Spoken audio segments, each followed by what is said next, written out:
Você já sentiu como se estivesse perdido, perdida, cercado por perguntas que não têm respostas?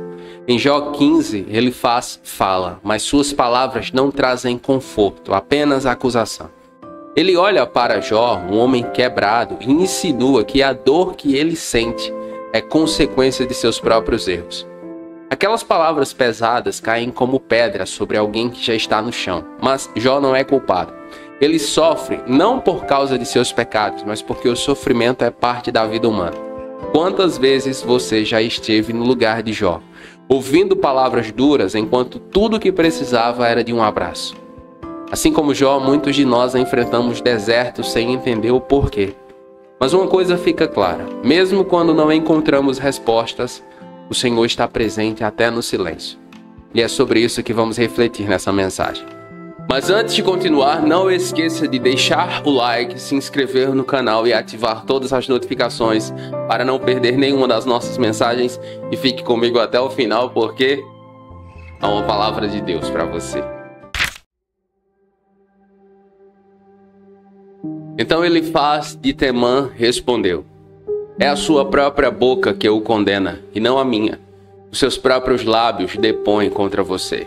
Elifaz, o temanita, é uma das figuras centrais do livro de Jó na Bíblia. Ele é um dos 3 amigos de Jó que vem consolá-lo após as tremendas perdas e sofrimentos que Jó enfrenta. Entre Bildade, o suíta, e Zofar, o naamatita, Elifaz frequentemente é considerado como o mais velho e o mais respeitado.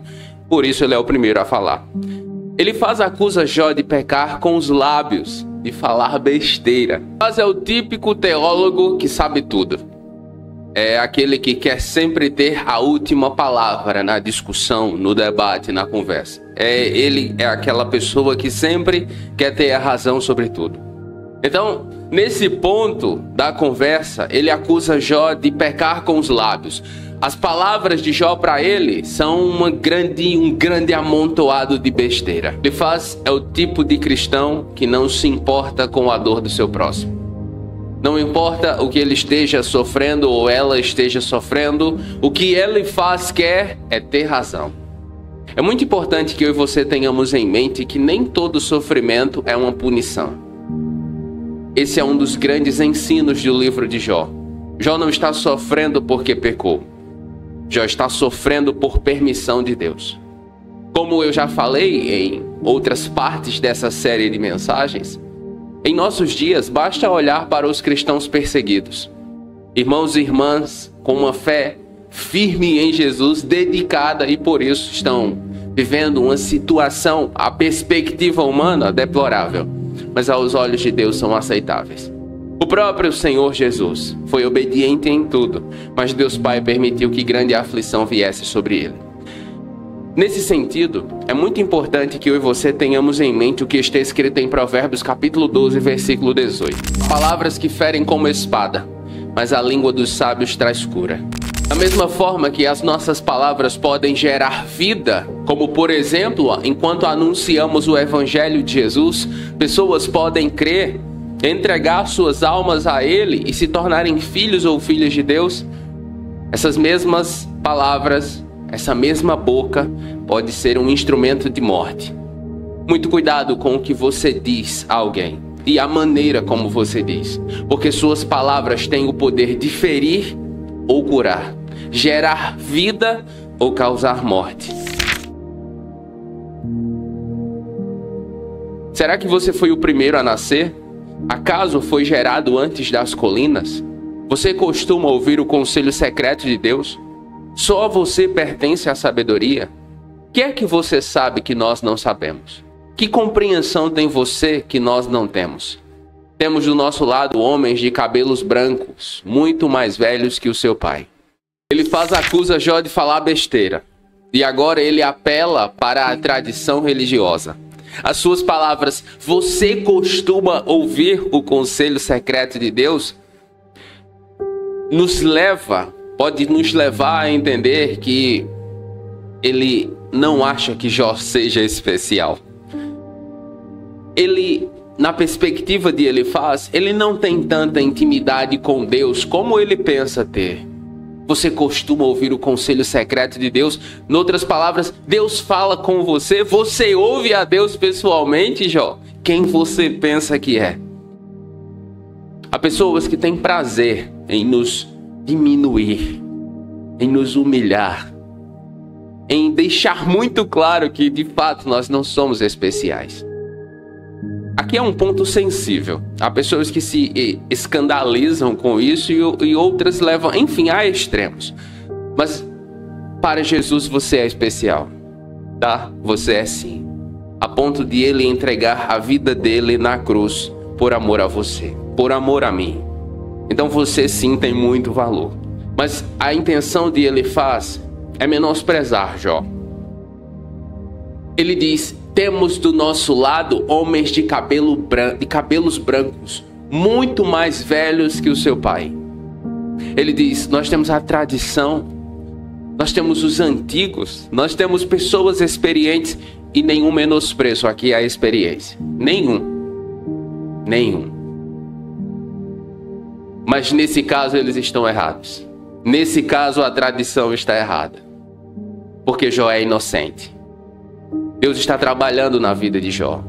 E nesse ponto, algumas pessoas me ensinam muito. Nicodemos, quando vai conversar com Jesus, depois se torna seu discípulo. E Gamaliel, quando os fariseus e os líderes religiosos querem impedir os apóstolos de pregar o evangelho, ele para e pergunta: e se nós estivermos lutando contra Deus? Eu oro, meu irmão, minha irmã, para que, mesmo vivendo muitos anos nesta terra, me torne um velhinho como Russell Shedd, passando dos 90 anos, eu quero manter um coração sensível a Jesus. Eu quero manter um coração sensível a Jesus, como Moisés manteve. Mesmo envelhecendo em idade, ele se manteve com uma atitude renovada no coração. As tradições, elas podem nos guiar, sim, mas elas também podem nos cegar. Por isso nós precisamos desenvolver relacionamento íntimo com Jesus. E nesse sentido, em Marcos capítulo 7, versículo 13, está escrito o seguinte: assim, vocês anulam a palavra de Deus com a tradição que passaram adiante e fazem muitas coisas como essa. Respeitar o passado não significa rejeitar o renovo. Porque muitas pessoas têm dificuldades de viver uma vida abundante em Jesus? Porque elas não entendem isso. Jesus é o vinho novo, a nova aliança. Ele mesmo diz: você não pode pegar vinho novo e misturar com odres velhos, porque o vinho novo vai romper o odre. Em Cristo nós precisamos viver em novidade de vida. E isso vai muito além das tradições. Não lhe bastam as consolações divinas e as nossas palavras amáveis?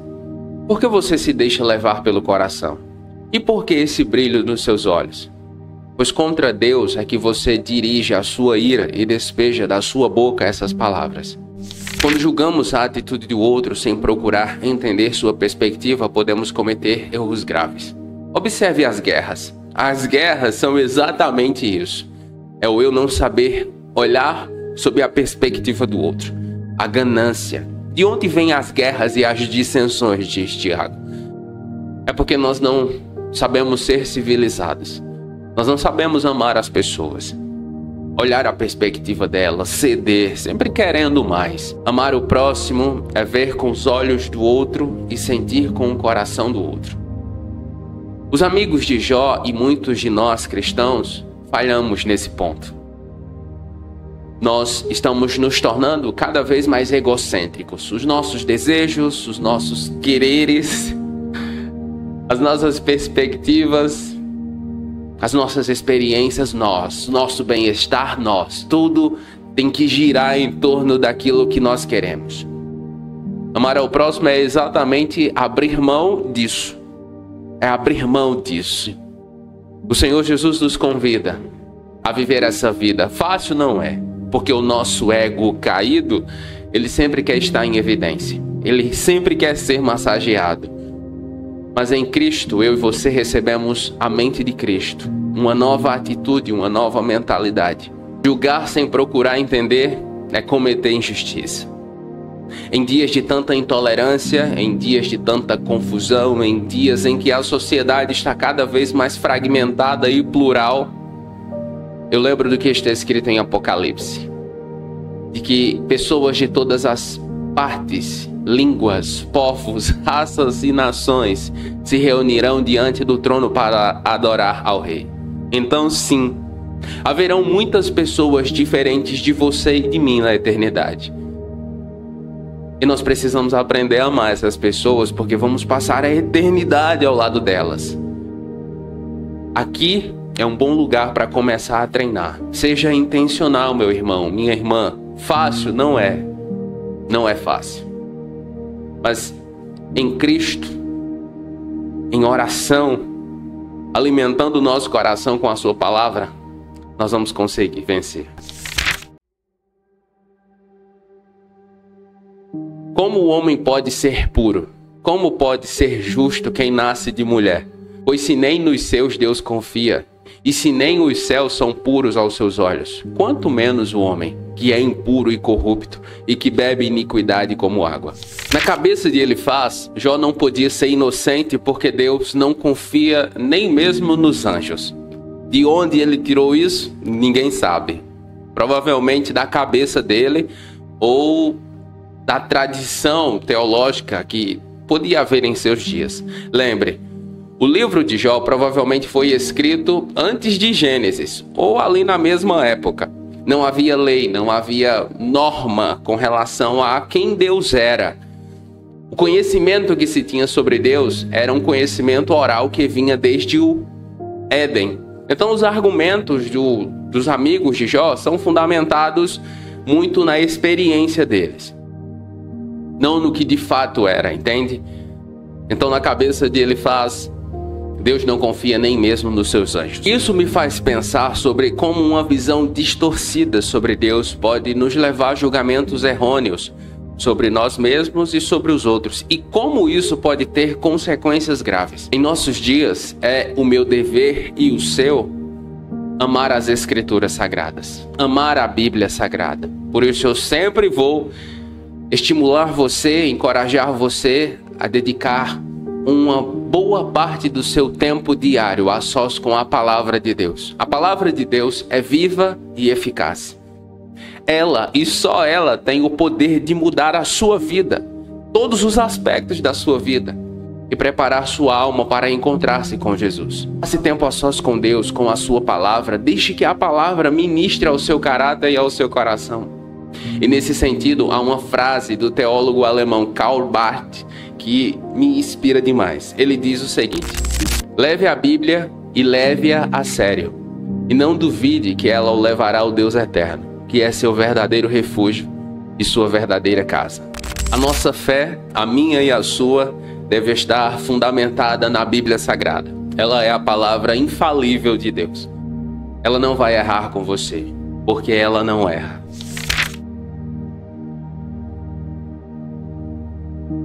Escute-me, e eu lhe explicarei. Vou dizer-lhe o que vi.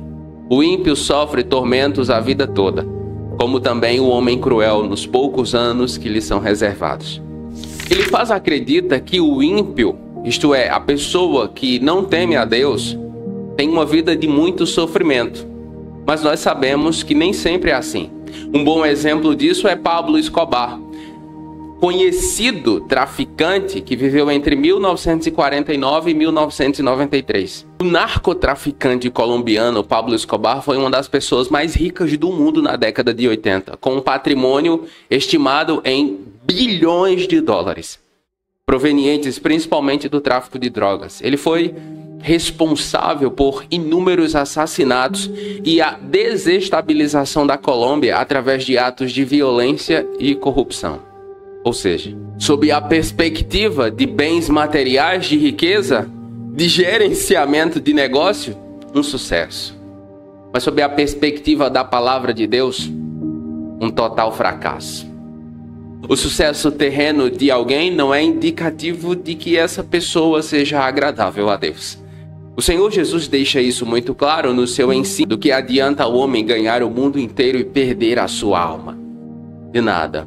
Ele nos ensina, nos estimula, inclusive, a juntar tesouros no céu. Ele nos estimula a abrir mão de tudo o que temos pela grande pérola, o grande tesouro que é o reino dos céus. Na verdade, o evangelho é o oposto do que tem sido pregado no mundo.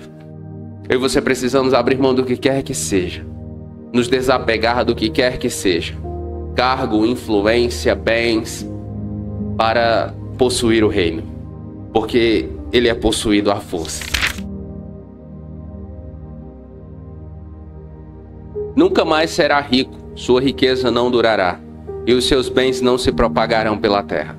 Não poderá escapar das trevas, o fogo chamuscará os seus renovos, e o sopro da boca de Deus o arrebatará. Que ele não se iluda em confiar no que não tem valor, pois nada receberá como compensação. Terá completa paga antes do tempo, e os seus ramos não florescerão. Na cabeça de Elifaz, o ímpio vai ter uma vida horrível, vai sofrer muito, assim como Jó está sofrendo. Mas nós sabemos que não é assim que funciona. É muito possível que o ímpio morra sem ter uma vida de grandes sofrimentos. Sim, é muito possível. Também em seu ensino, o Senhor Jesus ele deixa isso claro. Quando ele conta a parábola de Lázaro e do rico, ele nos lembra da realidade eterna além da morte. E sobre isso, veja o que está escrito em Lucas 16, versículos de 19 a 23. Havia um homem rico que se vestia de púrpura e de linho fino e vivia no luxo todos os dias. Diante do seu portão fora deixado um mendigo chamado Lázaro, coberto de chagas. Este ansiava comer o que caía da mesa do rico. Em vez disso, os cães vinham lamber as suas feridas. Chegou o dia em que o mendigo morreu e os anjos o levaram para junto de Abraão. O rico também morreu e foi sepultado. No Hades, onde estava sendo atormentado, ele olhou para cima e viu Abraão de longe, com Lázaro ao seu lado. Essa é uma das parábolas mais sensacionais de Jesus. E ela elucida, traz à luz muito do que acontece após a morte, que nos dias de Jó era uma incógnita, não se sabia o que acontecia após a morte. Jesus ele esclarece muito do tema, do que vai acontecer. Perceba, na parábola, o rico teve uma vida luxuosa e Lázaro era um mendigo que vivia à sua porta, mas que temia a Deus. A morte, o rico foi para o Hades, aguardar o julgamento eterno. É um aquecimento do inferno, digamos assim. Já Lázaro, ele estava no seio de Abraão, com os santos, aguardando a ressurreição, o julgamento no último dia. Perceba, o rico tem consciência do que acontecia à sua vida, ele tem consciência de tudo. Ele lembra do que aconteceu, porque na eternidade nós vamos sim ter consciência, nós vamos esquecer dos terrores e sofrimentos. Na verdade, quem está em Cristo, quem não está em Cristo vai ter consciência e sofrer com aquilo eternamente. Mas perceba, a ausência de sofrimentos visíveis não valida a vida sem Deus. O rico teve uma vida excelente na terra, mas morreu e foi para o Hades. E de repente, porque a morte ela pode chegar sem aviso, independentemente das aparências externas de sucesso. A morte pode ser repentina para o rico e para o pobre. Ela é extremamente democrática. Mas a nossa alma, a nossa eternidade, ela precisa estar assegurada em Cristo. Sob a perspectiva humana, eu e você podemos ser um fracasso nessa vida. Mas se nossa alma estiver em Cristo, nós herdaremos a vida eterna. E isso supera qualquer sucesso terreno. Não troque, meu irmão, minha irmã, não troque a certeza da eternidade pelos bens e prazeres passageiros dessa vida. Não compensa. Vamos orar? Pai Santo, nos colocamos diante do Senhor, reconhecendo nossas fraquezas e dependência do Teu amor e graça. Assim como Jó enfrentou acusações e julgamentos injustos, também sabemos como é ser muitas vezes incompreendido em meio à dor. Pedimos, Senhor, que o Senhor dê a nós sabedoria para não sermos rápidos em julgar os outros, mas sim compassivos e cheios de misericórdia. Quando nos sentirmos acusados, cansados e sem força, lembra-nos de que o Senhor conhece nossos corações e não nos abandona. Que possamos confiar em Teu julgamento justo e amoroso, mesmo quando as palavras dos homens falham em nos trazer consolo. Dá-nos paciência para suportar as provações e perseverança para caminhar, mesmo quando não entendemos os Teus caminhos. Fortalece nossa fé, Senhor, para que possamos descansar na certeza de que Tu és o Deus que vê, cuida e restaura. Em nome de Jesus nós oramos crendo. Amém. O Jesus e a Bíblia é mantido também com a sua ajuda. Considere ser um membro do canal ou enviar sua oferta usando o Pix que aparece na tela. Deus abençoe. Qual foi a parte dessa mensagem que mais falou com você? Me diga nos comentários. E se você quer saber qual é o perigo por trás das palavras impensadas, assista o vídeo que vai aparecer na tela. Eu tenho certeza que ele vai edificar muito a sua vida. Nos comentários, faça seu pedido de oração e nós estaremos orando com você. E se você ficou comigo até aqui, escreva aí nos comentários: quero amar tua palavra, Jesus. E eu vou saber que você ficou comigo até o final. Eu oro para que Deus abençoe a sua vida e até a próxima.